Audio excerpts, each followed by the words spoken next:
Record on করছি, ঠিক আছে, থ্যাংক ইউ। Okay, perfect. তাহলে আমরা আমাদের গতদিন যা যা পড়েছিলাম, ও শিট, এটা তো আমার চালানোর কথা না। গতদিন যা যা পড়েছিলাম সেই জিনিসটা হালকা একটু রিভিউ দিব। রিভিউ বলতে ওই জিনিসটাই জাস্ট যে আমাদের একটা চার্জের উপর, আমার যদি চার্জ একটা ম্যাগনেটিক ফিল্ডের মধ্য দিয়ে গতিশীল হয়, বা আমি যদি তাকে প্রজেক্ট করি বা নিক্ষেপ করি, তাহলে ওই চার্জটা একটা ফোর্স ফিল করবে, যেটার নাম হচ্ছে চৌম্বক বল, এবং সেই ফোর্সের পরিমাণ ছিল এরকম। দাঁড়াও, কারে ঠিক করি। সেই ফোর্সের পরিমাণ, এত মোটা তো ভালো না। সেই ফোর্সের পরিমাণ ছিল F equals Q V B sine theta, যেখানে কিউ ছিল চার্জের মান, ভি ছিল চার্জের বেগের মান, বি ছিল চৌম্বক ক্ষেত্রের মান। চৌম্বক ক্ষেত্র বলতে স্পেসিফিক্যালি কি বোঝায় সেটা আমরা যখন চৌম্বক ক্ষেত্র পড়বো তখন ভালো মতো বুঝবো। এটা আপাতত জাস্ট মাথায় রাখো, ম্যাগনেটিক ফিল্ডের একটা স্ট্রেংথ বোঝাচ্ছে এই বিটা, ঠিক আছে। এটা এটা জাস্ট মাথায় রাখো যে এটা হচ্ছে ম্যাগনেটিক ফিল্ড বোঝাচ্ছে বিটা। সাইন থিটা কি? থিটা হচ্ছে তোমার চার্জের সাথে ম্যাগনেটিক ফিল্ডের যে অ্যাঙ্গেলটা সেটা। এখন যেহেতু এখানে দেখা যাচ্ছে সাইন থিটা আছে, এবং বেগ একটা ভেক্টর রাশি এবং বি একটা ভেক্টর রাশি, তাহলে ডেফিনেটলি এখান থেকে বলা যায় যে আমাদের এখান থেকে আমরা বলতে পারি ভেক্টর ফর্মে নিয়ে Q into V cross B. এটা আমরা মোটামুটি বুঝতে পারছি। আচ্ছা, তো এখন এই বলটা কাজ করে কোন দিকে আমরা বলছিলাম বলতো? সেটা কাজ করে ক্রস গুণন যেভাবে কাজ করে ওইভাবেই, যে ভি ভেক্টর এবং বি ভেক্টর, বেগের ভেক্টর এবং চৌম্বক ক্ষেত্রের ভেক্টর, এই দুইটা ভেক্টরের সাথে লম্বভাবে কাজ করে আমাদের ফোর্স ভেক্টরটা। ওকে, তার মানে আমরা গতদিন দেখছিলাম এভাবে, যদি আমাদের ধরো এরকম একটা সিনারি আমরা আঁকছিলাম, এখানে এরকম একটা সিনারি আমরা আঁকছিলাম, খেয়াল করবা। আমি আজকে সিমুলেশন দেখাবো, ব্যাপারটা সিমুলেশন দেখাবো, তাহলে তোমরা ক্লিয়ারলি বুঝতে পারবা কিভাবে কাজ করে। সো এখানে ম্যাগনেটিক ফিল্ডটা আমরা কোন দিকে দেখাচ্ছি বলতো? ভেতর দিকে। ভেতরের দিকে। যারা নতুন আসছো আজকে ক্লাস করতে তাদেরকে বলে রাখি, আমরা ম্যাগনেটিক ফিল্ড যখন, ও বাই দ্য ওয়ে, একটা জিনিস আমার জানা দরকার, সেটা হচ্ছে আজকে কি সবাই এইচএসসি 2021 নাকি 2022 আছে কেউ? একদম নতুন ফার্স্ট ইয়ার কি কেউ আছো আজকের ক্লাসে? যদি থেকে থাকো একটু মেসেজ দিয়ে জানাবা, যদি একদম নতুন হয়ে থাকো।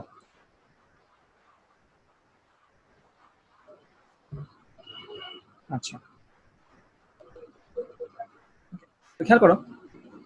তো এখানে আমি বুঝাচ্ছি ম্যাগনেটিক ফিল্ডটা আমার স্ক্রিন বরাবর ভিতরের দিকে। ফাইন। এখন আমি যদি একটা চার্জকে কিভাবে জানি গতিশীল করছিলাম গতদিন, এইভাবে না, এভাবে গতিশীল করছিলাম। তো তো আমি যখন একটা চার্জকে এই সাদা রেখা বরাবর গতিশীল করছিলাম, তখন তার উপর প্রযুক্ত বলের দিকটা কোন দিকে ছিল? বাম দিকে। বাম দিকে ছিল। এবং এটা আমরা কিভাবে পাইছিলাম? ক্রস প্রোডাক্টের রুল দিয়ে, বা একটা থাম্ব রুল দিয়েও পাওয়া যায়। ওকে, থাম্ব রুলটা কিভাবে কাজ করে খেয়াল করো। আবার এখন আমি আমার শেয়ার স্টপ করে আমি নিজেকে দেখাই। থাম্ব রুলটা কাজ করে এভাবে, ব্যাপারটা হচ্ছে এরকম, যে আমি আমার তর্জনী দিয়ে দেখাবো, আমি আমার তর্জনী দিয়ে দেখাবো চার্জের গতির দিক, ঠিক আছে। আমার আঙ্গুলটা মাঝে মধ্যে নাই হয়ে যায় এটা এফেক্টের জন্য।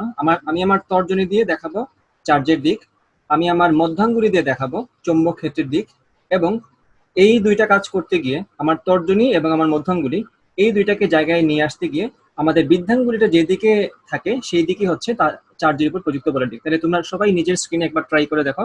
আমার তর্জনী, এটা আমি চার্জের দিকে রাখবো, চার্জের বেগের দিক যেদিকে সেদিকে আমি তর্জনীটা রাখবো।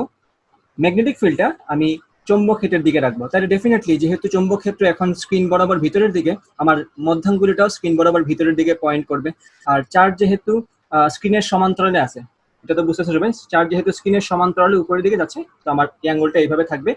এবং আমাদের বৃদ্ধাঙ্গুলি যেদিকে দেখাবে সেটাই হচ্ছে আমার ওই চার্জের উপর প্রযুক্ত বলের দিক। এটাকে বলে রাইট হ্যান্ড থাম্ব রুল। তো এটাও তোমরা মনে রাখতে পারো। ক্রস প্রোডাক্টের এই মোচরেরটা যদি তোমাদের কষ্ট হয় চিন্তা করতে, তোমরা রাইট হ্যান্ড থাম্ব রুলও মনে রাখতে পারো। এটাও বেটার একটা রাস্তা। এটাকে আমরা বলবো রাইট হ্যান্ড, এটাকে আমরা বলবো রাইট হ্যান্ড থাম্ব রুল, অথবা ডানহস্তি বৃদ্ধাঙ্গুলি নিয়ম নাকি জানি বলে। ওকে, রাইট হ্যান্ড থাম্ব রুল, এটা মাথায় রাখতে পারো। সো এই আলোচনাগুলো তো আমরা গতদিন করছিলাম। সো আমাদের এখানে চার্জের উপর প্রযুক্ত বলটা হবে এইদিকে। তো যেহেতু চার্জের উপর প্রযুক্ত বলের দিকটা বেগের সাথে ভাইয়া স্ক্রিন দেখা যাচ্ছে না। হ্যাঁ, আমি তো স্ক্রিন শেয়ারই করি নাই, সরি। ধন্যবাদ বলার জন্য। আমার আমার আমার আমার নিজের স্ক্রিনটাই গেল কই। একটু দাঁড়াও, স্ক্রিন শেয়ার করছি।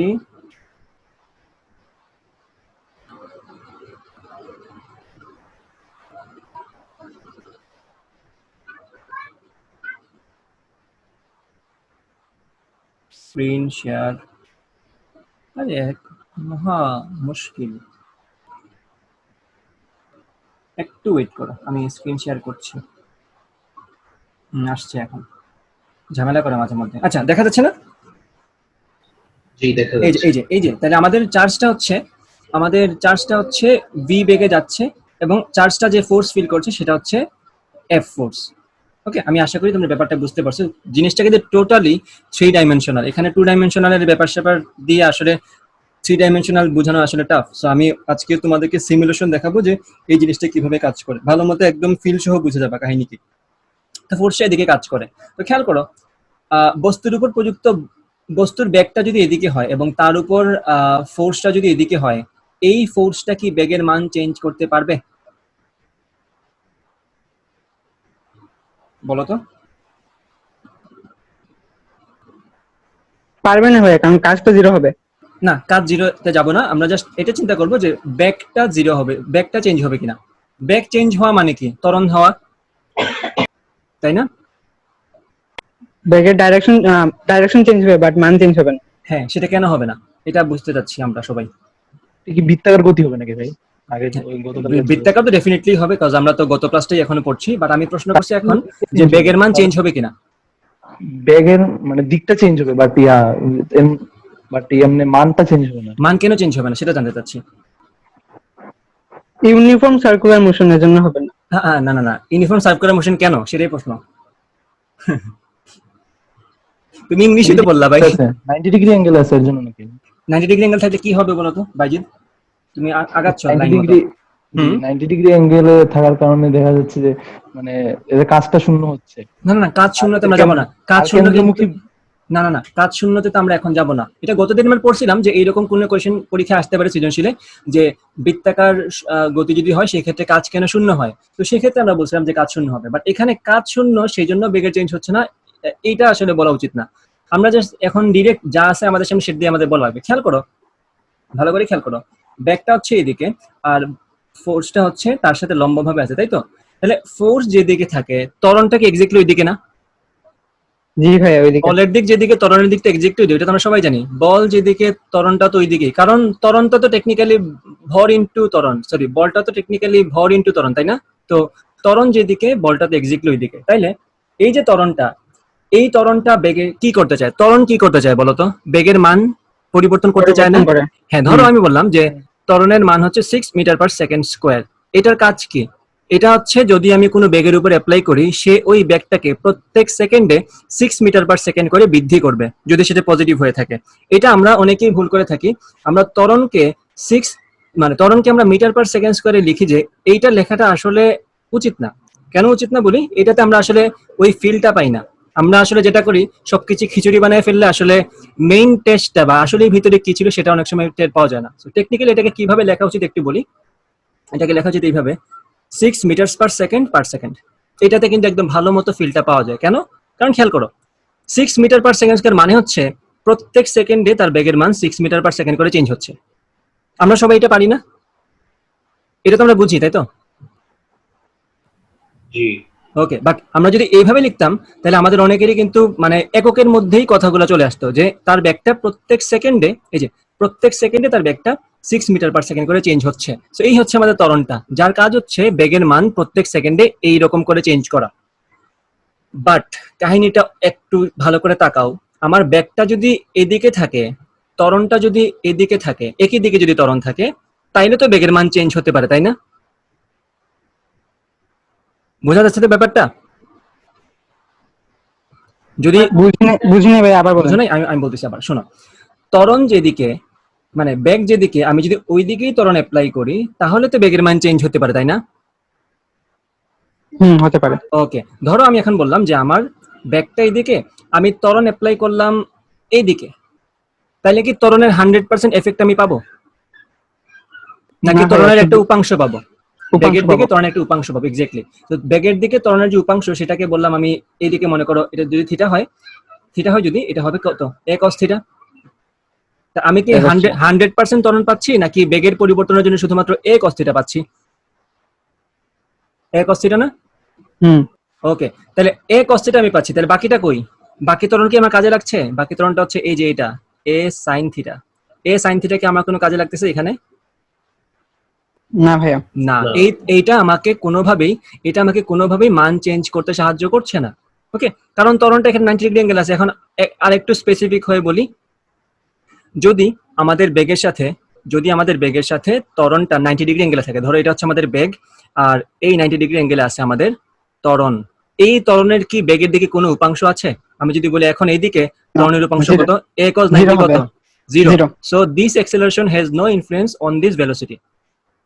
কোন হিসাবে ইনফ্লুয়েন্স নাই? সেটা হচ্ছে মানের পরিবর্তনের হিসাবে কোনো ইনফ্লুয়েন্স নাই। কোনো পরিবর্তন কি করতে পারবে সে? যেহেতু বেগের দিকে তার কোনো নাই, আছে কোনো ইনফ্লুয়েন্স তার নাই, তাহলে এই ত্বরণ কি বেগের মান চেঞ্জ করতে পারবে? না। এখন যে ত্বরণটা বেগের মান চেঞ্জ করতে পারে না, সেই ত্বরণ কি করতে পারে? মানে ত্বরণ তো অ্যাপ্লাই হচ্ছে, মিন্স বল তো অ্যাপ্লাই হচ্ছেই। তো এইখানে তার কাজটা কি হবে তাইলে? বেগের দিকটা চেঞ্জ করে ফেলতে পারে সে। জি। টানতেছে তো সে, এটার তো এফেক্ট আছে ডেফিনেটলি। একটা বল দিয়ে তো সে এই বস্তুটাকে টানছে, লম্বভাবে টানুক আর যেমনি টানুক, টানছে তো। টানার জন্য কি হবে?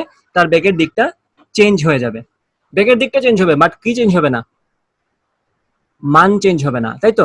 বাট যখনই ব্যাগটা এদিকে চলে আসছে, খেয়াল করবো ভালো করে, যখনই আমার ব্যাগটা এদিকে চলে আসছে, বলের মানটা বা ত্বরণের দিকটা বা বলের দিকটা এখনো আবার কি হয়ে গেছে, এর সাথে লম্বভাবে কাজ করছে। কথা কি বুঝতে পারছো? জি ভাইয়া। তখন আবার লম্বভাবে কাজ করছে। তো বারবারই ত্বরণটা বেগের সাথে লম্বভাবে কাজ করছে, তাহলে প্রত্যেকবারই বেগের মানের কি কোনো চেঞ্জ করতে পারবে সে? না ভাইয়া, শুধু দিকের না। পরিবর্তন হবে। কোনো সময় হবে না এটা। তো আমাদের সূত্র তো আমাকে সেই কথাই বলে, বেগের দিক যেভাবেই থাকুক, আমার কি ক্রস প্রোডাক্টের আনসার এরকমই না যে বেগের সাথে লম্ব থাকবে, চৌম্বক ক্ষেত্রের সাথে লম্ব থাকবে বলের মানটা, বলের দিকটা? ঠিক আছে, এটা তো বুঝতে পারছো তোমরা? চৌম্বক ক্ষেত্রের জন্য একটা চার্জের উপর যে বল প্রযুক্ত হয়, সেই বলটাকে অলওয়েজ আমার চার্জটার বেগের সাথে লম্বভাবে থাকবে না? কোনো সন্দেহ আছে কারো? ধর আমি বললাম F equals Q into V cross B, সূত্র ঠিক আছে তো সবার নাকি? জি। ওকে, এই যে ফোর্সটা, এই ফোর্সটা কি সবসময়, তোমরা জাস্ট ক্রস প্রোডাক্ট মনে রাখো, এটা তো এই যে ফোর্সটা, এটা কি ক্রস প্রোডাক্ট থেকে আমরা পাচ্ছি না, তাই তো? জি। এখন এই যে বলটা, এই বলটা কি সবসময় এই ভেক্টর এবং এই ভেক্টর, এই দুইটা ভেক্টরের সাথে লম্বভাবে আছে না? হ্যাঁ ভাইয়া। ওকে, তাহলে এই জিনিসটা কি কখনো চেঞ্জ হবে? বলের সাথে যে বেগের কোণটা 90 ডিগ্রি, এটা কি কখনো চেঞ্জ হচ্ছে আমার সাথে? আমার না। না। তাহলে এই বলটা সবসময়ই বেগের সাথে 90 ডিগ্রি থাকবে, ঠিক আছে? তাহলে এখানে কিন্তু ওই সেম কথাই, এই যে সবসময় সে বলটা বেগের দিকের সাথে 90 ডিগ্রি থাকবে, তাহলে সবসময়ই সে বেগের মানের কোনো চেঞ্জ করতে পারবে না, শুধুমাত্র কি চেঞ্জ করতে পারবে? দিক চেঞ্জ করতে দিকটা। পারবে, দিকটা তাহলে ঘোরাতে থাকবে খালি। তাহলে এই বলটা আমার বেগের দিকটাকে মনে করো সামান্য চেঞ্জ করে ফেললো, ধরো ঠিক পর মুহূর্তে আমাদের বেগটা এরকম হয়ে গেল, ওকে, এরকম হয়ে গেল বেগের দিকটা, বাট স্টিল এই বেগের সাথে আমার চৌম্বক ক্ষেত্র দ্বারা প্রযুক্ত বলটা কোন দিকে? তার সাথে লম্বভাবে না? লম্বভাবে। ওকে, এই তো জায়গায় আসছো, এই যে লম্বভাবে থাকবে, এই যে এখানে লম্বভাবে থাকবে। এরপরে মনে করো সে দিক চেঞ্জ করে, ডেফিনেটলি বল প্রয়োগ হচ্ছে, দিক তো চেঞ্জ হবেই, দিক চেঞ্জ করে সে এইভাবে আসলো, এখানেও তার সাথে লম্বভাবে কাজ করবে বলটা, তো এখানে লম্বভাবে কাজ করতেছে এইভাবে। এবং খেয়াল করো, আমি যদি পারফেক্ট রাখতে পারি নাই, বাট প্রত্যেকবার খেয়াল করবা এরা একটা পয়েন্টকেই পয়েন্ট করছে, এবং সেই পয়েন্টটা আসলে কি বৃত্তের কি কেন্দ্র না? কেন্দ্র। এবং যখন সে এখানে আসবে তখন দেখবা তার উপর বলের দিকটা এদিকে কাজ করছে, যখন সে এখানে আসছে তখন তার উপর বলের দিকটা এদিকে কাজ করছে। মানে প্রত্যেকটা বলই টেকনিক্যালি একটা পয়েন্টকেই পয়েন্ট করছে, একটা পয়েন্টকেই সে ডিরেক্ট করছে, এবং সেই পয়েন্টটা হচ্ছে আমার বৃত্তের কেন্দ্র। এটা হচ্ছে আমাদের বৃত্তাকার পাত। তাহলে আমাদের চৌম্বক ক্ষেত্রে গতিশীল একটা চার্জের গতিপথ যে বৃত্তাকার হবে, তাতে কি কোনো সন্দেহ আছে? নাই, কোনো সন্দেহ থাকার কথা না। আমি একদম ভালো মতো বুঝাইছি যে বলটা সবসময় যদি 90 ডিগ্রি অ্যাঙ্গেলে থাকে, তাহলে ওই বলটা কখনোই বেগের মানের কোনো চেঞ্জ করতে পারবে না। আর বেগের মানের যদি চেঞ্জ না হয়, সেটা কিন্তু ডেফিনেটলি ইউনিফর্ম সার্কুলার মোশন, অথবা এটাকে আমরা কি বলবো বাংলায়, সুষম বৃত্তীয় গতি হবে। এখন আমি তোমাদেরকে এটার সিমুলেশন দেখাবো, তাহলে তোমরা আইডিয়া পাবা যে ব্যাপারটা কিরকম ভাবে কাজ করে। এক্স্যাক্টলি এই জিনিসটাই তোমাদেরকে আমি দেখাবো এখন। দেখতে থাকো। আমি শেয়ারটা চেঞ্জ করি। দাঁড়াও, আমি আমার ব্রাউজারে চলে যাই। Let's move on to our browser. Okay, গেল কই?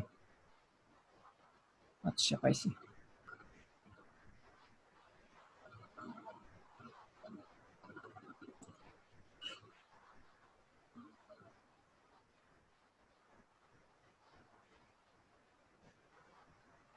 একটু ওয়েট করো, আমি আমার ব্রাউজারটা শেয়ার করে দিই।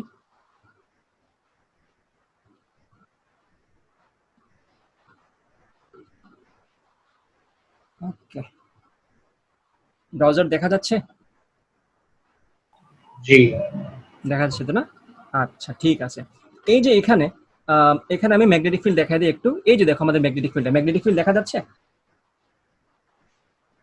এই যে খাড়া খাড়া উপরের দিকে সবুজ রঙের জি, দেখা যাচ্ছে। দেখা যাচ্ছে না? ওকে, পারফেক্ট। এই যে ম্যাগনেটিক ফিল্ড, ওই যে অনেকগুলা দেখো, এই যে রেখাগুলো, এগুলো সবই হচ্ছে ম্যাগনেটিক ফিল্ড দেখাচ্ছে আমাকে। এবং খেয়াল করো, এই যে ম্যাগনেটিক ফিল্ডগুলো, এগুলোকে তলের সাথে লম্বভাবে বাইরের দিকে না, তাই তো? তলের সাথে লম্বভাবে বাইরের দিকে যে ম্যাগনেটিক ফিল্ডটা, আমি যদি একটু নিচে নামাই, এই যে তলের সাথে লম্বভাবে বাইরের দিকে। ওকে, আর আমাদের এখানে একটা চার্জ আছে, এই যে দেখো কমলা রঙের একটা জিনিস, বল দেখা যাচ্ছে কমলা রঙের একটা, সেটা কিন্তু আমাদের ওই চার্জটা। আমি যদি এখানে চার্জের ভেলোসিটি ভেক্টরটা দেখাই দিই, এই যে দেখো চার্জটা, আমাদের চার্জের ভেলোসিটি ভেক্টর কি দেখা যাচ্ছে? বলো তো, এই যে কালো রঙের দেখা যাচ্ছে ভেক্টরটা, দেখা যায়? জি ভাইয়া দেখা যায়। ওকে, জি, ঠিক আছে ঠিক আছে ঠিক আছে, দেখা যেহেতু যায়, তাহলে আমরা এক কাজ করি, আমরা খাতায় যেভাবে পড়ছি, এই যে এখানে যেরকম পড়ছি ওইরকম সেটআপে চলে যায়। আমরা খাতার মধ্যে বা আমরা আমাদের স্ক্রিনের মধ্যে কি দেখছি, চুম্বক ক্ষেত্র কোন দিকে বলো তো? ভিতরের দিকে না? ভিতরের দিকে। ভিতরের দিকে, এক্স্যাক্টলি। সো আমরা এখন এই 3D ভিউটাকেই ভিতরের দিকে চুম্বক ক্ষেত্র আছে এরকম একটা ভিউতে চলে যাব, যাতে আমাদের খাতার সাথে মিলে যায়। আমি এটাকে উল্টায় এইভাবে করে ফেললাম, এখন এটা ভিতরের দিকে, ঠিক আছে? একদম আমি মনে করি উপর থেকে দেখছি এখন। বাই দ্য ওয়ে, আমরা খাতার মধ্যে কিন্তু ভিতরের দিকে মানে বলছিলাম ক্রস, তো তারা তো আর এটা এখানে মেনটেন করে না ওইভাবে, তো তারা এটাকে এইভাবেই রেখে দিচ্ছে, এটা ভিতরের দিকে মনে করো। উপর থেকে দেখছি আমরা ব্যাপারটা। তো আমরা প্রশ্নের মধ্যে যেটা সলভ করছি, খাতার মধ্যে যেটা সলভ করছি, সেটা কিন্তু আসলে এইরকম ছিল, তাই না? এই যে চৌম্বক ক্ষেত্র, এরকম ছিল। চৌম্বক ক্ষেত্র ভিতরের দিকে, এবং একটা চার্জকে আমরা গতিশীল করছি, কমলা রঙের একটা চার্জ, এই যে এটা হচ্ছে চার্জটা। আচ্ছা, ভেরি গুড। এখন আমি যদি এটাকে প্লে দেই, তার গতিপথটা বৃত্তাকার হবে না? বৃত্তাকারই হওয়ার কথা। হওয়ার কথা। এই যে দেখো বৃত্তাকার, দেখা যাচ্ছে? এটা বৃত্তাকার পথ। আশা করি বুঝতে পারছো ব্যাপারটা। ভাই এটা ডান এরকম করে ঘুরতেছে কেন? বাম দিকে ঘোরার কথা না? বিকজ আমাদের এখানে তো আমার চার্জগুলা এইটা বাইরের দিকে না? ও আচ্ছা, এখানে বাইরের দিকে। হ্যাঁ, বাইরের দিকে। তাহলে ঠিক আছে। একটু উল্টা হয়ে গেছে আর কি এখানে ব্যাপারটা। তো আমরা আশা করি বুঝতে পারছো ব্যাপারটা। আচ্ছা, এটা হচ্ছে একদম সিম্পলটা, বাট আসলে কিন্তু কাহিনীটা এতটা সিম্পল না। আমি এই জন্য তোমাদেরকে খাতাটা দেখাইছি। আসলটাতে জমে যাই, আসল কাহিনী হচ্ছে এরকম। আমি একটু ম্যাগনেটিক ফিল্ডটা সরাই দিই। ও বাবা, এসব কি? এটা আজকে দেখাবো আর কি তোমাদেরকে। এটাই বলছিলাম যে এটা আসলে তোমাদের সিলেবাসে নাই, বাট এটা বোর্ডে আসছিল। সো টেকনিক্যালি যদিও আমরা বলি যে বৃত্তাকার পথে ঘুরছে, বাট এই বৃত্তাকার পথের ভিতরে কিন্তু আছে, কিন্তু থাকবো। বাট আপাতত দেখো এই গতিপথটা কেমন হয় যদি আমরা 3D তে দেখি। একটু আগে তো আমরা মাত্র 2D দেখছিলাম।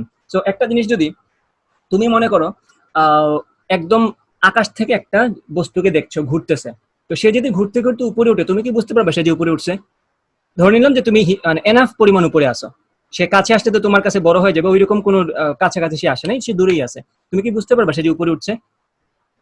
না ভাইয়া, বোঝা যাবে না। তুমি ধরো, তুমি একদম ধরো 10,000 মিটার উপর থেকে সামহাও একটা ফুটবল দেখছো। ফুটবল যদি উঠে বৃত্তাকারে ঘুরতে থাকে, তুমি কিন্তু ফুটবলটাকে জাস্ট তলের মধ্যে ঘুরতে দেখবা, তাকে উঠতে তুমি দেখবা কখনো? তোমার কাছে কিন্তু তাকে সেম হাইটই মনে হবে। তো টেকনিক্যালি আমরা খাতার মধ্যে যেটা করছি আলটিমেটলি ওইটা ছিল, আর বাস্তবে যেটা হয় সেটা হচ্ছে এটা। এই যে দেখো, বুঝতে পারছো? এই যে দেখো, খেয়াল করে সে আস্তে আস্তে উপরে উঠছে, বোঝা যাচ্ছে আশা করি। আর রেডিয়াস তো ভাইয়া সবসময় সেম থাকবে। রেডিয়াস কনস্ট্যান্টলি সেম থাকবে, এটাতে কোনো সন্দেহ নাই। যদি না ম্যাগনেটিক ফিল্ডের পরিমাণ কমে যায়, আমরা তো ধরে নিব ম্যাগনেটিক ফিল্ড হচ্ছে সুষম, আমরা ধরে নিব যে আমাদের চার্জের কোনো ক্ষয় হচ্ছে না গতিপথের, গতিশক্তির। তো এরকম কোনো ক্ষয় যদি আমরা স্কিপ করি, তাহলে আমাদের গতিপথটার ব্যাসার্ধ সবসময় সেম থাকবে। বুঝতে পারছো ব্যাপারটা? এই যে পাথটা, এই পাথটার নাম হচ্ছে হেলিকাল পাথ, বা হেলিকাল বলতে ডাবল হেলিক্স পড়ছো না ডিএনএ তে? হেলিক্যাল জি পাথ ভাইয়া। থাকে না, তো ওই রকম একটা ব্যাপার, যে পেঁচানো সর্পিল আকারে সে যাইতে থাকে, তো সেটাকে আমরা হেলিক্যাল পাথ বলি। দেখো সে এট দ্য সেম টাইম বৃত্তাকার পথ ভ্রমণ করছে, এবং এখানে যেরকম সুন্দর বৃত্ত দিছে, বাস্তবে কিন্তু এটা এতটা সুন্দর বৃত্ত না, একটু ঝামেলার বৃত্ত আছে এখানে। সো আমরা এত ডিটেলে না যাই, আমরা ফিজিক্সের ম্যাথমেটিক্যাল ভার্সনে যাই, তারপরে আমরা ব্যাপারটা বুঝতে পারবো। তো আশা করি তোমরা এতক্ষণ পর্যন্ত যা দেখছো, বুঝছো যে আসলে কাহিনীটা কি হয়। এখন আমরা আমাদের আজকে যেটা টপিক, যেটা দিয়ে আমি গ্রুপে পোস্ট দিছিলাম, সেটা দেখাবো এখন। এই যে এটা আমি একটু আগে বানাইছি বসে বসে, এই যে কাহিনীটা খেয়াল করো।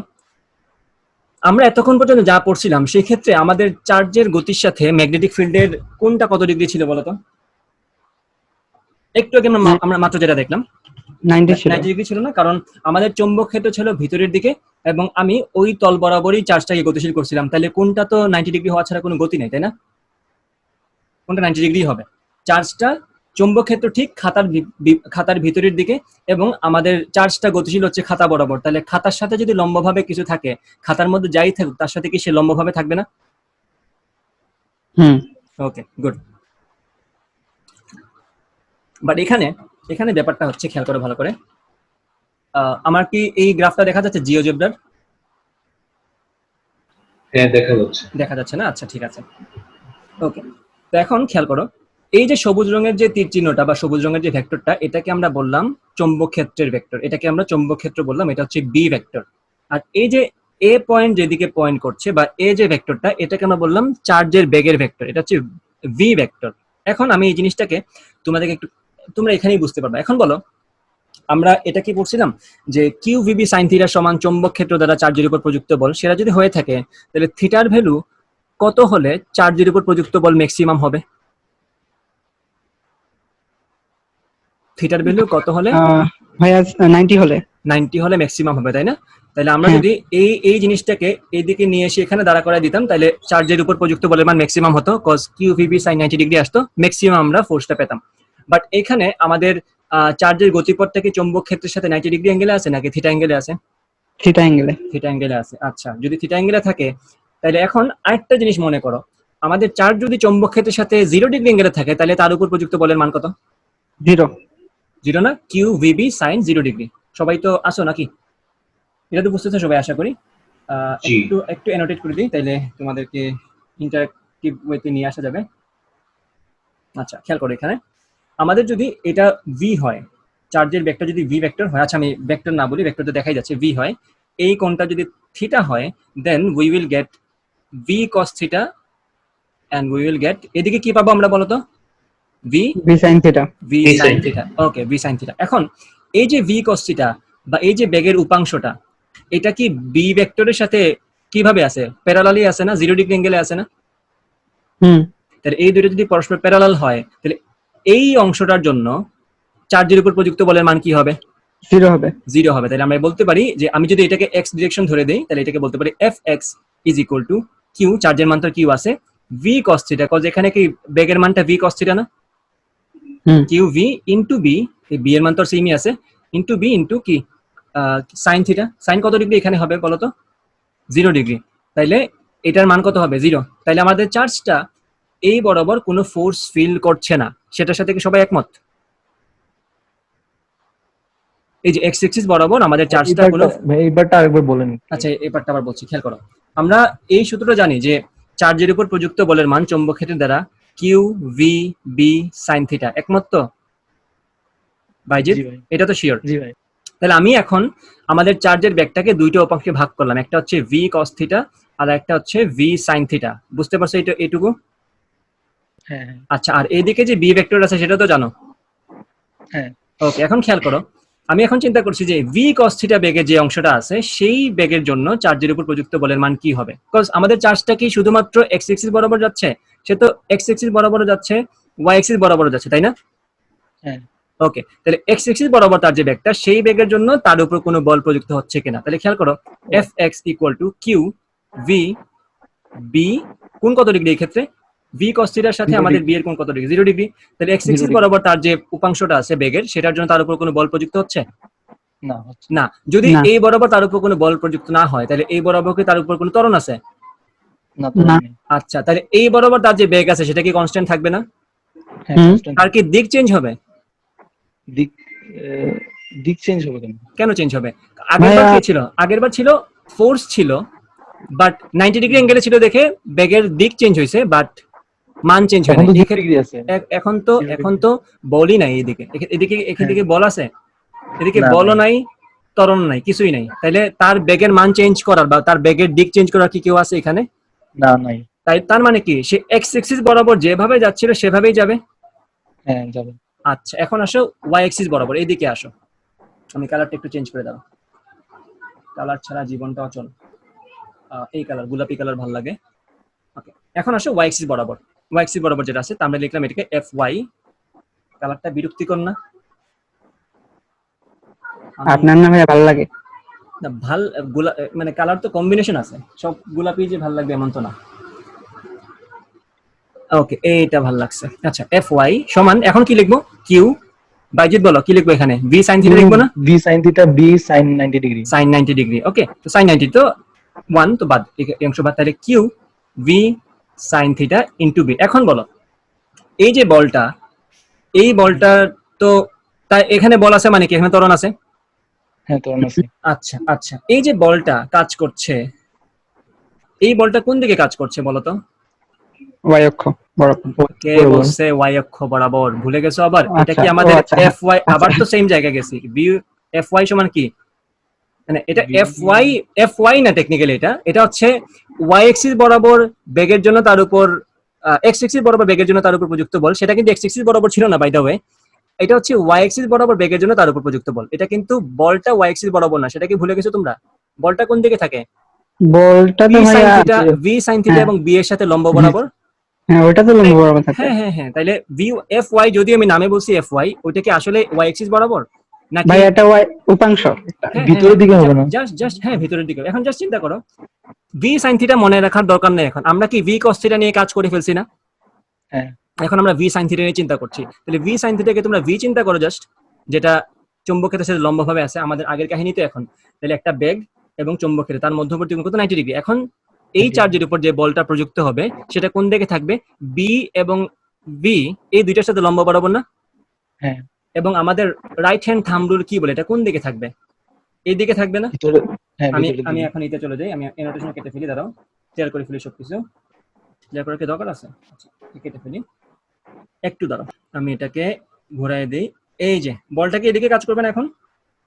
এখন এখন তো 3D ভিউ পাচ্ছি আমরা, তাই তো? এই যে আমাদের ব্যাক ভেক্টর। আচ্ছা, আবার দেখাই ভালো করে।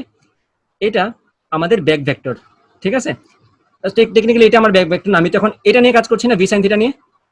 ভালো করে দেখো, ভি সাইন থিটা তো আমাদের এইদিকে, এটাতে কোনো সন্দেহ নেই কারো। ভি সাইন থিটা এইদিকে, আর বি হচ্ছে এদিকে, চৌম্বক ক্ষেত্র হচ্ছে এই যে এইদিকে, আর আমাদের ভি সাইন থিটা আমাদের বেগ হচ্ছে এইদিকে। এখন এই দুইটার সাথে লম্ব দিক আসলে কোনটা? এই দিক না হয় ওই দিক, তাই তো? কোনো সন্দেহ আছে? না ভাইয়া। আচ্ছা, মানে সন্দেহ খালি একজনেরই থাকে না, বাকিদের কি থাকে? বাকিরা একটু রেসপন্স করবা কষ্ট করে। সাদিয়া, বুঝতে পারছো এগুলা? ভাইয়া। আচ্ছা, থাকো, লাইনে থাকো। আচ্ছা, তাইলে আমরা তো হিসাব করে জানি যে আমাদের বলটা কাজ করছে কোন দিকে? এদিকে, তাই তো?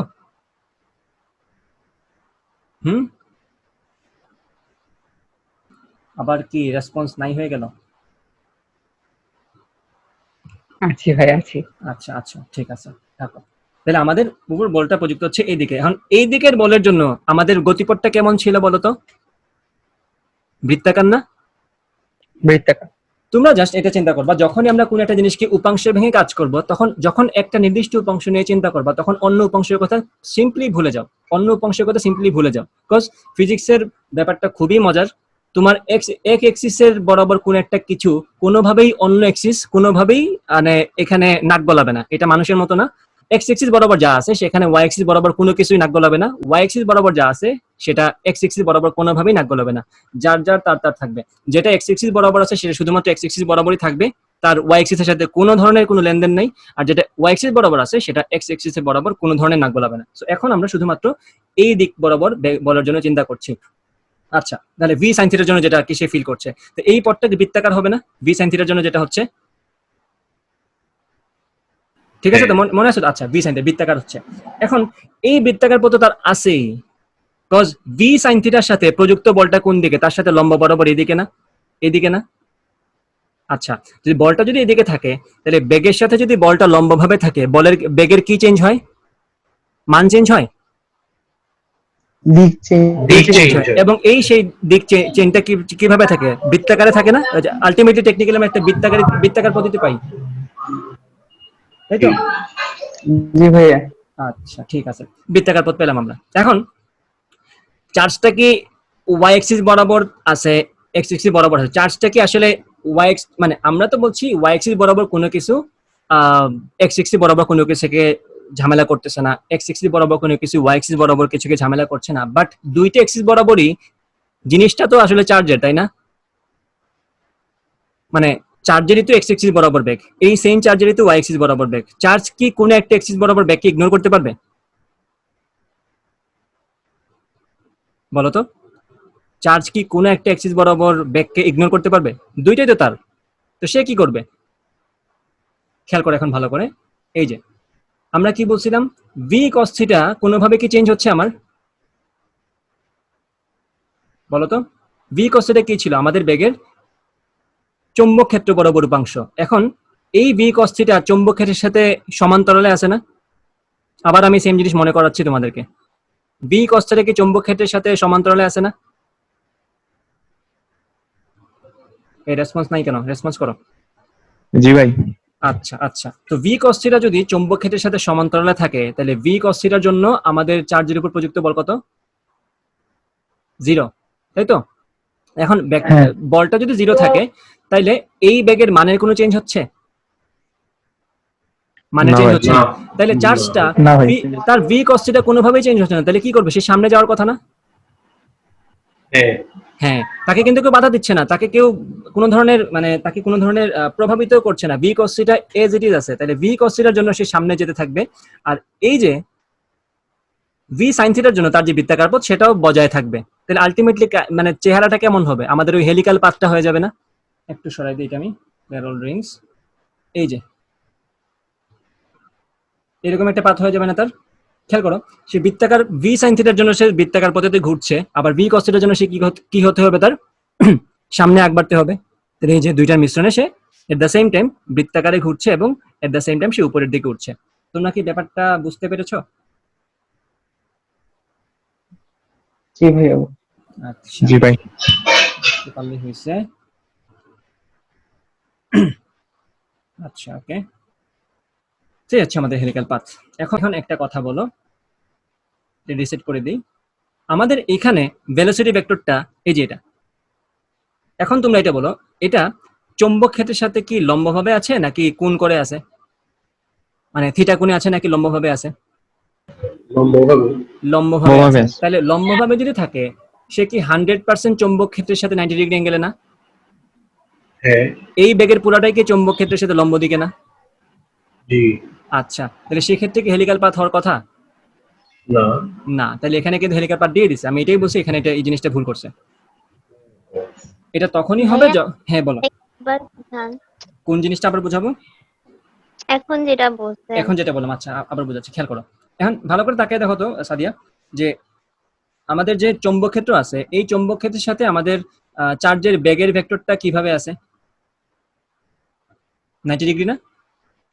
চিত্র জি দেখিতে ভাই। চিত্র দেখিতে বলা যায় যে আমাদের চার্জটা আসলে এই তল বরাবর আছে, এই যে এস কালারের যে তলটা আছে সেই তল বরাবর আছে, এবং চৌম্বক ক্ষেত্রটা এই তলের সাথে লম্বভাবে আছে।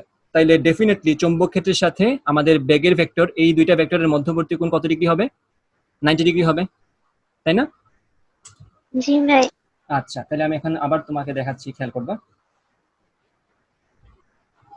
ওকে, সো আমি যদি চিত্রটা আবার আঁকি, ভালো করে খেয়াল করো। আমি জাস্ট এখানে সিনারিটা এখানে এঁকে দিব। এটা কই আঁকবো? আচ্ছা, সমস্যা নেই, এখানে আঁকি। এটা হচ্ছে আমাদের, মনে করো, বি ভেক্টর, চৌম্বক ক্ষেত্রের ভেক্টর।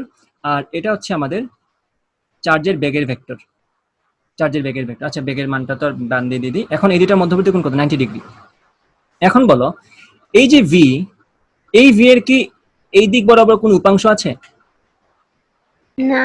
না। তো সেটার জন্য তার যে সামনে যাওয়ার কথা, আমরা যে একটু আগে দেখছিলাম যে বি কস থিটার জন্য সে সামনে আগাইতে থাকে, যেটা কখনোই চেঞ্জ হয় না, কজ ওইদিকে আমার কোনো ফোর্স সে ফিল করে না। এখানে কি সেই বি কস থিটাটা আছে নাকি বি কস 90 হয়ে 0 হয়ে যাবে? 0 0 হয়ে যাবে। তাহলে কি তার সামনে আগানোর পসিবিলিটি আছে কোনো? না না। আর ভি কি 100% 90 ডিগ্রি অ্যাঙ্গেলে না? তাহলে ওই যে বৃত্তাকার পথেই কি আমার পুরো ভিটা খরচ হয়ে যাচ্ছে না? বুঝতে পারছো ব্যাপারটা? জি ভাই ওকে, তাহলে এতটুকু বুঝতে পারলে হয়েছে। তোমার প্রশ্নটা ভ্যালিড, এই জিনিসটা তোমাদের মাথায় আসা উচিত। এবং হিমেল, পুরোটা বুঝছো তো ব্যাপার স্যাপার? ভাইয়া মাঝখানে নেট চলে গেছে। আমি মাঝখানে জাস্ট এই অংশটা বুঝেছি যে এই কয়েলের মতো অংশটাই আসছিল, মানে হেলিক্যাল পাথের প্রশ্নটা আসলে সিলেট বোর্ডে আসে নাই। সিলেট বোর্ডে আসছে একদম নর্মালটা, এই যে এটা আসছে সিলেট বোর্ডে, যেখানে আমাদের কোনো হেলিক্যাল পাথ ছিল না। আর হেলিক্যাল পাথেরটা আসছে মেবি রাজশাহী বোর্ড বা ঢাকা বোর্ড না কোন বোর্ডে আসছে এটা, এই যে কই জানি আসছে মনে নাই, বাট আসছে ওই হেলিক্যাল পাথ দিয়ে। এবং হেলিক্যাল পাথের অনেকগুলো টার্ম আছে, পিচ আছে, তারপরে আরো হাবিজাবি অনেক কিছু আছে। আমরা সেগুলোতে না যাই, আমরা সেগুলোতে যাবো আমরা আস্তে আস্তে এগুলোর সাথে অ্যাডজাস্ট হয়ে যাওয়ার পরে। বাট আমি আশা করি আজকের ক্লাসটাতে তোমরা যা যা শিখছো বা আমি যা যা পড়াইছি সেগুলো আশা করি তোমরা সবাই বুঝতে পারছো। যদি না বুঝে থাকো ভিডিও তো রেকর্ড থাকবে, আবার দেখবা, আশা করি বুঝবা। আচ্ছা ওকে, আমি এখন হ্যাঁ আমি অ্যানোটেশন অফ করে দিই। Sheet, annotate clear, okay fine, দূর, ঠিক আছে। এখন আমরা আরো কিছু জিনিস দেখবো। তো আমরা এখন মোটামুটি শিওর যে আমাদের যদি ম্যাগনেটিক ফিল্ড এবং চার্জের বেগের দিকের মধ্যবর্তী কোণ হয় 90 ডিগ্রি, দেন আমরা শুধুমাত্র বৃত্তাকার পথ পাবো, সেখানে কোনো হেলিক্যাল পাথ পাবো না বা কোনো ধরনের সর্পিল রাস্তা পাবো না। ঘুরতে ঘুরতে সামনে আগাবে এরকম কেসটা তখনই হবে যখন বেগের ভেক্টর এবং চৌম্বকের ভেক্টরের মধ্যে একটা কোণ থাকবে আদার দেন 90 ডিগ্রি। ঠিক আছে, 90 ডিগ্রি ছাড়া যদি কোনো কোণ থাকে তাহলে আমরা হেলিক্যাল পাথ পাবো, আদারওয়াইজ আমরা শুধুমাত্র বৃত্তাকার পাথ পাবো। আচ্ছা, তো আমরা শুধুমাত্র বৃত্তাকার পাথ নিয়ে এখন কথা বলি আপাতত। ওকে, তো আমাদের বৃত্তাকার পথ যদি হয় তাহলে এরকম তো ছিল আমাদের চিত্রটা, লাইক দিস। আমি তোমাদেরকে একদম হেলিক্যাল পাথটা কিরকম হয় সেটাও দেখাবো একটু পরে। আমি একটু আগে যে সিমুলেশনটা দেখাইছি সেটাতে আসলে ওইভাবে বোঝা যায় না ব্যাপারটা, মানে এক্স্যাক্টলি এরকম না, আর একটু সুন্দর হয় দেখতে ব্যাপারটা। আচ্ছা, তো এখন এই যে বৃত্তাকার পথ তৈরি হবে এখানে, এই যে বৃত্তাকার পথ তৈরি হবে এখানে, এই বৃত্তাকার পথ নিয়ে কিছু কথাবার্তা থাকে। যে এই বৃত্তাকার সিলেট বোর্ডে যে প্রশ্ন আসছিল, যে গত ক্লাসে আমি বলছিলাম যে ব্যাসার্ধ হচ্ছে আর জীবনে আমার দিয়ে যে কি হবে। ওকে, এখন সবকিছু সামনে আসছে তো? জি আসছে। আমি যে এতক্ষণ ধরে কথা বলতেছি তোমরা কি বুঝতেছো না আমি যে কি দেখাচ্ছি? কি নড়াচড়া করতেছে দেখতেছিল এতক্ষণ? ভাইয়া ইমাজিনেশন করতেছিলাম। ও হো হো, ইমাজিনেশনের উপরে ইমাজিনেশন। যাই হোক, এফ সমান কিউ ভিবি, এবং এই যে কেন্দ্র বরাবর যে বলটা, এটাই কি আমরা কেন্দ্রমুখী বল না? বৃত্তাকার পথে যদি আমরা কেন্দ্রমুখী বলতে আমরা বলবো এখানে mv স্কয়ার্ড বাই r সমান qvb। পরীক্ষায় প্রশ্ন আসে এই বৃত্তাকার পথের ব্যাসার্ধ কত বের করো। ওকে, তাইলে এখানে বৃত্তাকার পথের ব্যাসার্ধ বের করা যাবে না, r সমান সামথিং, r সমান কত হবে? mv squared divided by qvb। আচ্ছা, ভেরি গুড, রাখলাম আমরা এটাকে এইভাবে। এখন আরেকটা প্রশ্ন আসতে পারে এখানে, পর্যায়কাল কত? তো পর্যায়কাল মানে কি? একটা পূর্ণ ঘূর্ণন সম্পন্ন করতে কত সময় লাগে সেটিতে পর্যায়কাল, তাই না? জি ভাইয়া। আচ্ছা, তাহলে তাহলে আমরা পর্যায়কাল সমান কি পাবো দেখো তো। টি সমান 2 পাই। আচ্ছা, এইভাবে না লিখে আমার কাছে রেডি করা ছিল, আমি ওটা লিখে দিই, দাঁড়াও একটু দাঁড়াও।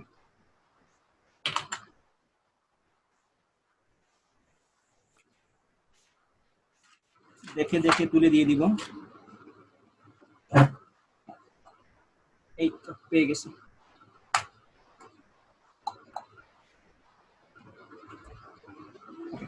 তো এখন খেয়াল করো, আর সমান আমরা পাচ্ছি, ও বাই দ্য ওয়ে এখানে কিন্তু আমাদের এই ভি আর এই ভি স্কয়ারটা কাটা কি একটা ভি থাকবে, তাই তো?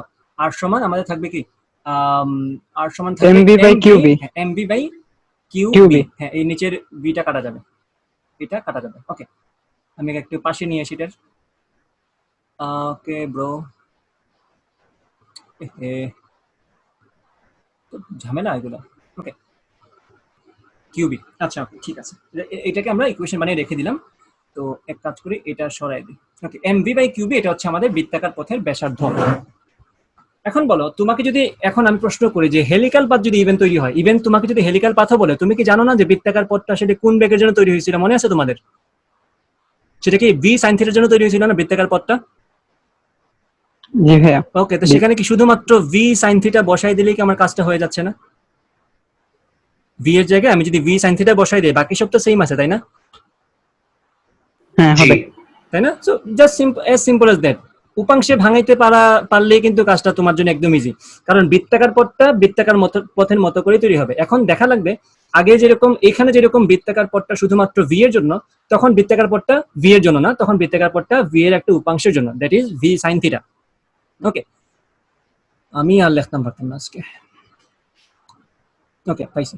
তো তখন হেলিক্যাল পাথ আসলে তখন আমরা সিম্পলি জাস্ট সাইন থিটা বসাই দিব, আর কোনো ঝামেলাই নেই। আপাতত আমরা ঝামেলা না করে সাইন থিটা দিয়ে এখন সরাই দিই। ওকে, আচ্ছা, আর সমান এমভি বাই কিউবি থাকলো। এখন আমাকে যদি বলি বৃত্তাকার পথের এই যে পর্যায়কাল, সেটা কি হবে? সেটা কি আমাদের পরিধি ডিভাইডেড বাই ভেলোসিটি না? এটা থেকে কারো কোনো সন্দেহ আছে? না। কারণ দেখো আমাদের বৃত্তাকার পথের টোটাল রৈখিক সরণ কতটুকু? এটা কি পরিধি পরিমাণ না? 2 পাই আর। এটা কি 2 পাই আর পরিমাণ না? তাহলে জি জি সরণ ডিভাইডেড বাই কি, যদিও এটাকে সরণ বলা উচিত না, মানে টু বি অনেস্ট, কারণ এটা তখন হয়ে যায়, সরণ তো ভাইয়া 0 হয়ে যায়। জিরো হয়ে যায়। Zero হয়ে এটাকে রৈখিক দূরত্ব বলতে পারো। ওকে, বাট তবু এটাকে রৈখিক সরণ বলে হয়। মানে এটা এইসব জায়গায় কিছু কনফিউশন থাকে, বাট আমরা কমন সেন্স দিয়ে ধরে নিই যে বাবা ঠিক আছে, এটা আমরা বুঝতে পারছি ব্যাপারটা কি বোঝাতে চাচ্ছ তুমি, ডিভাইডেড বাই ভি। ওকে, তাহলে S is equal to VT। হ্যাঁ, এস ইজ ইকুয়াল টু ভিডি থেকে আমরা পাচ্ছি এটা, বিকজ এখানে তো আমাদের ব্যাগটা কনস্ট্যান্ট থাকে, তাই না? আচ্ছা, ব্যাগের মানটা তো কনস্ট্যান্ট থাকে, 2 পাই আর ডিভাইড বাই ভি। এটা হচ্ছে আমাদের কি, এই যে এটা। তাহলে হিউম্যান যেটা বলছে সেটা দিয়ে আরেকটু লিখে দিই, তাহলে তোমাদের অনেকের হয়তো বুঝতে সুবিধা হবে যে আমাদের এই যে টোটাল দূরত্বটা, এটা তো আমাদের 2 পাই আর পরিমাণ। যেহেতু আমাদের এখানে সমবেগ, বেগের মান যেহেতু চেঞ্জ হচ্ছে না, তাহলে আমরা বেগের মান ভি বসাই দিই, এবং এই পুরা দূরত্বটা অতিক্রম করতে তার সময় লাগে কতটুকু? যেহেতু এটা পূর্ণ বৃত্তাকার পথ প্রদক্ষিণ করছে, তো এটাকে আমরা ক্যাপিটাল দিয়ে প্রকাশ করে থাকি, টি দিয়ে, তো ভিটি। তো এখান থেকে লেখা যায় টি ইকুয়ালস, এই যে এখান থেকে এটা লিখলাম আমরা। ওকে, আপাতত এটা আমরা বুঝলাম।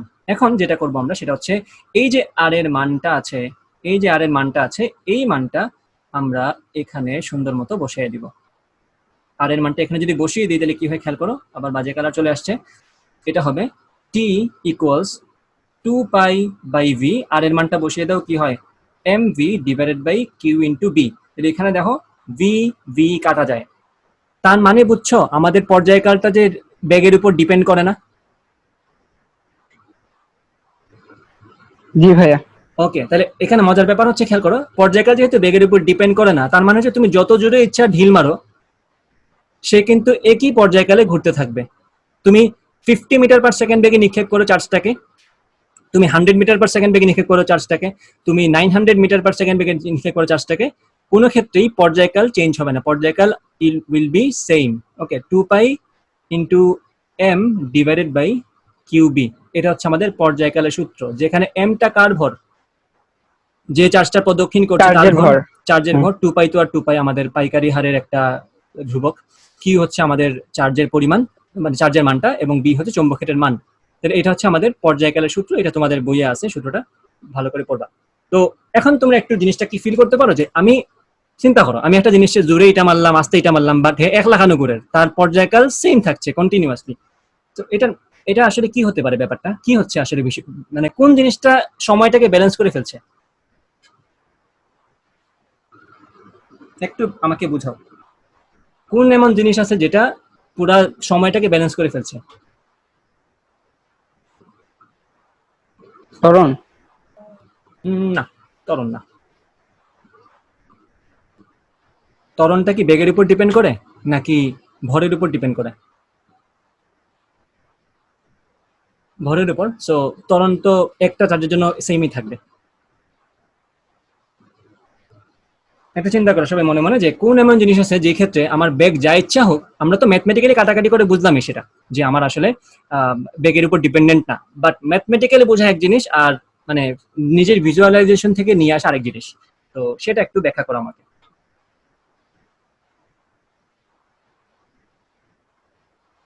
কি পারবা? আশরাফুল আসা সেই ক্লাসে?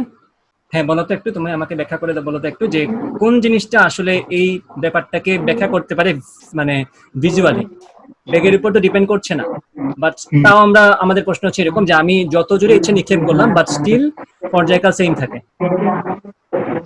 পর্যায়কালটা সেম থাকবে। পর্যায়কালটা সেম থাকবে, কেন থাকে এরকম, কেন হয় আসলে? আচ্ছা, তাইলে আমি একটু তোমাদের হিসাবটা বুঝাই। এই কার বাসা থেকে যেন আওয়াজ আসছে? ওকে, খেয়াল করো, ভালো করে খেয়াল করো। ওকে, সো এখন একটু ব্যাপারটা ভালো করে দেখো। আমাদের বেগটা যত বেশি হয়, আমাদের ব্যাসার্ধটা কি তত বেশি হচ্ছে না? ও শিট। বুঝতে পারছো? দেখো জি এখানে ভাইয়া। আর কোনো কিছুর উপরে কিন্তু ডিপেন্ড করছে না, আমাদের চার্জটা সেম আছে, আমি একই চার্জ তো বারবার এক্সপেরিমেন্ট করছি, আমাদের চার্জের পরিমাণ, চার্জের পরিমাণ তো সেম আছে, ম্যাগনেটিক ফিল্ডও তো আমার কনস্ট্যান্ট আছে, তো শুধুমাত্র ব্যাসার্ধটা ডিপেন্ড করছে ভি এর উপর। তাহলে আমি ভি যদি 3 গুণ করে দিই, আমার ব্যাসার্ধ কত গুণ হয়ে যাবে? 3 গুণ হয়ে যাবে। 3 গুণ। তাহলে বেগ বৃদ্ধি করার ফলে ব্যাসার্ধ যদি 3 গুণ হয়ে যায়, সে তো অটোমেটিক্যালি একটু বেশি সময় লাগাবে না? মানে আমরা চাচ্ছিলাম যে পর্যায়কাল সেম থাকুক, আমি চাচ্ছিলাম যে বেশি বেগে মারলে তার পর্যায়কাল একটু কম হোক, কম বেগে মারলে পর্যায়কাল একটু বেশি হোক, তাই না? জি ভাই। বাট ওভারঅল কিন্তু ব্যালেন্স হয়ে যাচ্ছে কিভাবে? দেখো, আজান পড়ছে মনে হয় কারো বাসায়, ওইটা মাইক্রোফোনটা মিউট করে ফেলবা।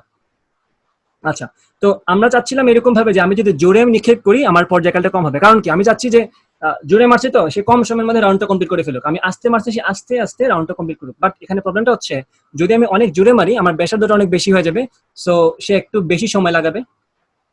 আবার আমি যদি ব্যাগটা অনেক কম হয়, তার ব্যাসার্ধটাও তো কম, সে আস্তে আস্তে আসবে। বাট টেকনিক্যালি কিন্তু দেখে দিই, এখন খেয়াল কর, আমি ব্যাগটা চেঞ্জ করবো এইভাবে, দেখো খেয়াল করে, আমার ব্যাগটা যত কমছে, এখন কিন্তু ব্যাগটা শূন্য, তার মানে সে নড়াচড়া করবে না। আমি ব্যাগটা আস্তে আস্তে বাড়াচ্ছি, দেখো ব্যাগের ভেক্টরটা বড় হচ্ছে না? জি ব্যাগের ভেক্টরটা যত বড় হচ্ছে, সে কিন্তু ওইভাবেই ব্যাসার্ধটাও বড় করছে। খেয়াল করবা, আমি যদি ব্যাগটা বাড়াচ্ছি সে কিন্তু দূরে চলে যাচ্ছে, মানে কি তার হ্যাঁ। ব্যাসার্ধ বেড়ে যাচ্ছে। ওকে, সো ব্যাগ জি। বেশি হয়ে গেছে, সো ব্যাসার্ধ বড় হয়ে গেছে, তো ঘুরে ফিরে কিন্তু তার সেম সময় লাগবে। খেয়াল করো, এই যে এইভাবে। আবার খেয়াল করবা, আমি যদি ব্যাগটা কমাই দিই দেখবা তার স্পিডটা কমে গেছে, বাট তার ব্যাসার্ধটা ছোট হয়ে গেছে। এই দেখো, তো ঘুরে ফিরে কিন্তু একই কথা, সমান সময় লাগছে। বোঝা গেছে ব্যাপারটা? জি ভাইয়া। জি। Perfect. Oh by the way, জি ভাই। আমি সিমুলেশনের বদনাম করছিলাম, সিমুলেশন ঠিক আছে। এখানে জেড এক্সিস বরাবর তার একটা ভেলোসিটি ছিল, এই যে খেয়াল করো, খেয়াল করছো? জেড এক্সিস বরাবর ভি নট জেড দেখা যায়, আমি নাড়াচাড়া করতেছি যে দেখা যায়। দেখা যায়, হ্যাঁ, এক্স্যাক্টলি। দেখা যায়। সো আমি মাত্র যে ভুলটা ধরছিলাম সেটা আসলে ভুল না, আমি মাত্র নিজের ভুল বুঝতে পারছি। তো সেটা হচ্ছে, আমি যদি ভি নট জেডটা জিরো করে ফেলি, মানে কি তার জেড এক্সিস বরাবর কোনো ভেলোসিটি আছে? নাই। ও আচ্ছা। সে শুধুমাত্র এক্স এক্সিস বরাবর বেগ নিয়ে টিকে আছে, মানে তার ব্যাগটা শুধুমাত্র এক্স এক্সিস বরাবর আছে। ওকে, সো মানে সে ম্যাগনেটিক ফ্লেকশন 90 ডিগ্রি আছে। তো এখন যদি আমি চালাই এটাকে, এখন তুমি দেখবা শুধুমাত্র এই তল বরাবরই আছে। সো আমি আমি এই যে ophysics.com কর্তৃপক্ষের কাছে ক্ষমা প্রার্থী, আমি তাদের ভুল বলেছিলাম, তারা ঠিক আছে, আসলে আমি এই কম্পোনেন্টটা খেয়াল করি নাই। কেমনে খেয়াল করবো, তারা দেখাইতেও পারতেছে না আমাদের। যাই হোক, সাদিয়া তুমি কি বুঝতে পারছো? জি ভাইয়া। আচ্ছা, এই যে দেখো, এখন যখন আমি এটা বাড়াচ্ছি, কম্পোনেন্ট আসছে যেহেতু, সেই জন্য এই হেলিক্যালটা পার্ট আমরা পাচ্ছি, আর যদি এটা নাই হয়ে যায় হেলিক্যাল পাচ্ছি। সো আমরা আশা করি ব্যাপারটা বুঝতে পেরেছি ভালো মতোই। এইটা আসছিল সিলেক্ট বোর্ডে। ওকে, আচ্ছা, ওকে, দ্যাটস ইট। সো আশা করি আমরা হেলিক্যাল পাথ, এই বৃত্তাকার গতি, এই ব্যাপারটা খুব ভালো মতো বুঝতে পেরেছি 3D ভিজুয়ালাইজেশনের মাধ্যমে। এবং এই যে সাইটগুলো আছে, তোমরা নিজেরাও এই সাইটগুলো কিন্তু দেখতে পারো, এগুলো কিন্তু সবই ফ্রি সাইট। আজকে কিন্তু কোনো প্রিমিয়াম সাইট থেকে আমি কিছু দেখাই নাই। এই যে ophysics.com, এই সাইটটা কয়জন এর আগে দেখছো বলো তো? হাত তুলো, মুখে বলো অথবা মেসেজ দাও। আজকে না আমি প্রথম শুনলাম। আজকে নাম প্রথম শুনছো, বাট এই সাইটটা দেখতে অনেক সিম্পল মনে হয় না? এই সাইটে যে কত কিছু আছে তুমি চিন্তা করতে পারবে না। মানে দেখো, খেয়াল করো, দেখা যায় কাইনেমেটিক্সে কি কি আছে, vector addition, vector addition, subtraction, মানে ইচ এন্ড এভরিথিং আছে। ওয়েভের মধ্যে ওয়েভের টিউটোরিয়াল সব আছে, লাইটের মধ্যে কিভাবে কি কাজ করে। একটা জাস্ট সিম্পল একটা জিনিস দেখাই তোমাদেরকে, খেয়াল করবা। ধরো কনকেভ এন্ড কনভেক্স মিররস, এই যে উত্তল এবং অবতল লেন্স আছে না, এখানে আমরা গেলাম।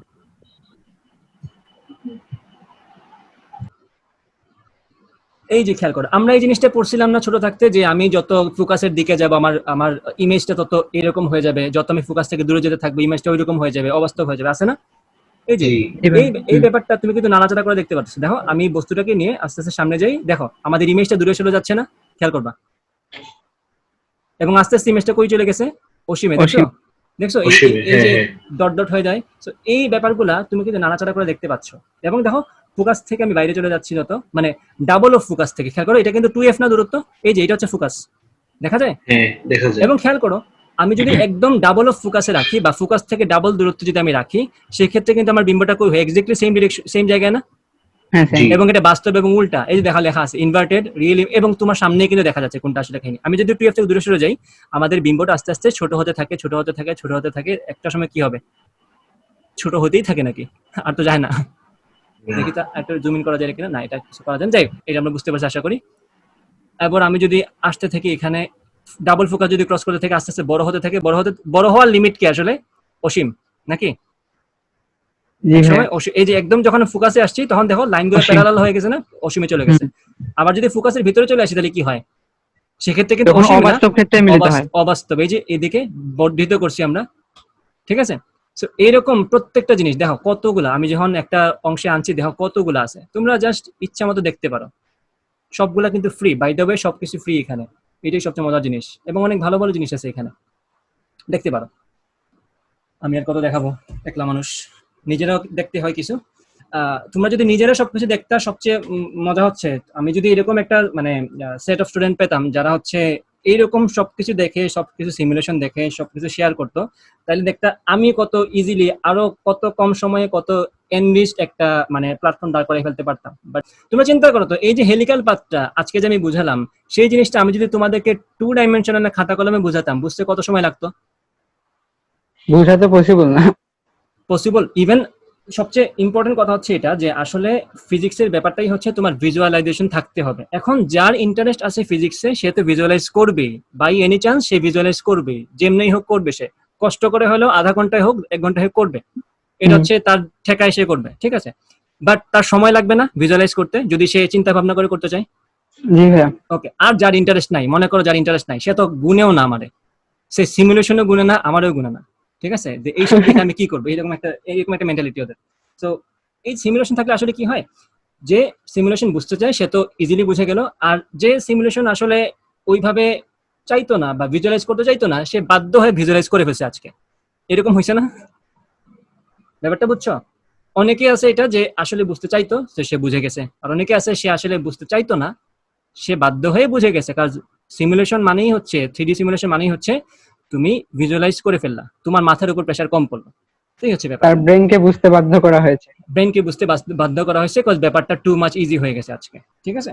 তো তোমাকে যদি এখন পরীক্ষার প্রশ্ন দিয়ে দেয়, বাই চান্স এমসি কলেজে প্রশ্ন চলে আসছে হেলিক্স, যেহেতু বোর্ডে চলে আসছে, সো এমসি কলেজে বা নটরডেমে বা মহিলা কলেজে চলে আসতে পারে, এটাতে কোনো ধরনের আমরা রাখবো না। তো বললো যে এই যে হেলিক্সটা তৈরি হয়েছে, এই হেলিক্সের ব্যাসার্ধটা কত? আমরা ব্যাসার্ধের সূত্র কি পড়ছিলাম বলো তো? এই যে এটা না, জি ভাইয়া, mv/qb। mv/qb। এখন এই যে ভিটা, এটা কোন বেগটা ছিল? যেটা চৌম্বক ক্ষেত্রের সাথে লম্ব বরাবর ছিল, তাই না? তাহলে যখন হেলিক্যাল পাথের ব্যাপার স্যাপার আসবে, তখন কি আমাদের চৌম্বক ক্ষেত্রের সাথে লম্ব দিকে কিউ ভি শুধু লম্ব ভাবে আছে, নাকি ভি সাইন থিটা লম্ব ভাবে আছে? সাইন থিটা না, মনে আছে তোমাদের? জি ভাইয়া। Okay, V sine theta divide by কি, কিউ বি। এই তো ঝামেলা শেষ। এই কিউবি কই থেকে আসলো? এমভি। ভাইয়া mv হ্যাঁ sin। হ্যাঁ হ্যাঁ, কোনো সমস্যা নেই, আমি ঠিক করে দিচ্ছি এখনই। MV divide by Q into B, ঠিক লিখলাম? হ্যাঁ ঠিক আছে। এটাকে বলবো তোমরা কি, এই যে হেলিক্যাল পাথের ব্যাসার্ধ। এখন প্রশ্ন করতে পারে যে একবার পর্যায়কাল সম্পন্ন করতে গিয়ে সে কতটুকু দূরত্ব যাবে? আমরা কি পর্যায়কাল বের করে ফেলছি না এটার? আমরা কি জানি পর্যায়কাল হেলিক্যাল পাথের? জানি। তাহলে পর্যায়কালটা কত? টি সমান, ওকে। সো এই পর্যায়কাল প্রশ্ন থাকে এটাই যে তোমরা ব্যাপারটা আশা করি বুঝতে পারছো, আমার দিকে একটু দেখবা। সে যখন একটা পূর্ণ বৃত্তাকার পথ পরিভ্রমণ করে ফেলে, যে এখানে দেখো, সে যখন একটা পূর্ণ বৃত্তাকার পথ ভ্রমণ করে, মানে এইভাবে শুরু করে এইভাবে যখন আসে, তখন কি সে শুধুমাত্র এই তলেই আছে নাকি আস্তে আস্তে উপরে উঠতেছিল? উপরে উঠতেছে। উপরে, সে এট দ্য সেম টাইম বৃত্তাকার পথ ভ্রমণ করছে, এট দ্য সেম টাইম সে উপরে উঠছে, মানে ব্যাপারটা হচ্ছে না এটা এরকম। এই গ্রাফের মধ্যে দেখানো সম্ভব না, উপরে উঠতেছে তো কন্টিনিউ, যেটা তো বুঝতেছে সবাই, সে ঘুরতেছে এট দ্য সেম টাইম সামনে আগাচ্ছে। তো প্রশ্ন ছিল এটাই যে একবার পূর্ণ ঘূর্ণন সম্পন্ন করতে গিয়ে সে আসলে কতটুকু দূরত্ব যাবে ম্যাগনেটিক ফিল্ড বরাবর, কারণ সে তো আলটিমেটলি এদিকে যাচ্ছে না, সামনে যাচ্ছে না। জি। ওকে, তাহলে কতটুকু যাবে সে? আমরা কি করব, ওই দিকে ব্যাগটা কত তার, ভি কস থিটা না? জি। কতটুকু সময় পরে আমি যাচ্ছি তার দূরত্বটা, পর্যায়কাল পরিমাণ সময় পরে, টি এর মানটা বসায় দাও, এটা হয়ে যাবে 2 pi m divided by QB. Easy না ব্যাপারগুলো? উপাংশে ভেঙে ভেঙে কাজ করে ফেললাম আমরা, বৃত্তাকার পথের ব্যাসার্ধ জেনে গেলাম এবং নির্দিষ্ট সময় পর পর তার দূরত্বটা পেয়ে গেলাম। এখন যদি তোমাকে বলে যে পর্যায়ের পরিমাণ সময় না 5 সেকেন্ড পর দূরত্ব কত, কি করবা? 5 দিয়ে গুণ দিয়ে দিবা, v cos θ * 5। এটা কি আমাদের প্রাসের মতোই হয়ে গেল না? গতিবিদ্যার ম্যাথ তো এটা আসলে 5। ব্যাপারটা কি বোঝা গেছে? ইয়েস। ওকে, ভেরি গুড। তোমরা অনেক জটিল একটা জিনিসের আজকে সমাধান পেয়ে গেলা। সো এই টাইপের ম্যাথ যদি পাও সামনে অবশ্যই করতে পারবে আশা করি। ব্যাপারটা অনেক ইজি। আচ্ছা, এখন কিছু শুরু করার আগে আফনান ভাই ক্লাস আছে? জি ভাই। জি ভাই আছে। জি ভাই আছি। আফনান ভাই ক্লাসের সবচেয়ে মানে মনোযোগী স্টুডেন্ট হচ্ছে সাদিয়া।